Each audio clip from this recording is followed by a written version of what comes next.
Hello guys, so ayan, gumawa ako ng cherry juice. Ayan, so, masarap yan sa mainit na panahon. Ang sarap-sarap niyan mga lalabs. Ayan, syempre bago inumin, magsilpi-silpi muna. Ayan, sarap-sarap. May pasayaw-sayaw pa yan. Napapasayaw yan sa sarap. Masarap kasi ang cherry juice. Gagawin ko sanang cherry shake yan. Kaya lang sobrang malamig.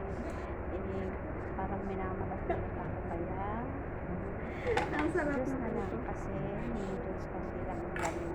Kapag sa cherry shake puro yan. So, kontento na ako sa juice. Napakasarap. Napakawaw kasi sarap. Diba? Napakasarap talaga. Try nyo mga lalas. Try nyo kung magustuhan nyo.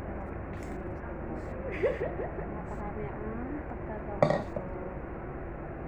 Pagdalawang baso. Kaya napakasarap. Napasog nyo.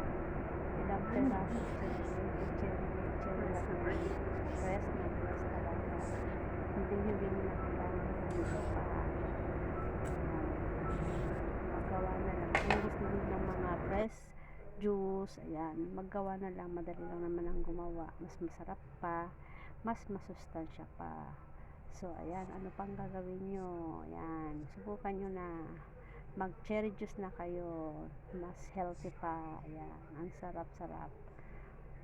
Diba? Siyempre, hindi makakalimutan ang selfie. Kailangan magpa-selfie muna. Ayan o. Model daw yan ng cherry juice. Ayan. Nung isang araw, ginawa ko melon juice. Tapos, ayan, gumawa ngayon ako ng cherry juice. Hindi pa ako nakakagawa ng pakwan juice. Next time, gagawa ako ng pakwan juice at saka mango juice. So, ayan. Thank you for watching. Don't forget, subscribe my channel and follow my page, Juliet Pasqua at Julieta Pasqua. Thank you for watching. Bye. I love you all. Mua chup chup. Yan. Thank you. Yan. Cheers daw. Cheers.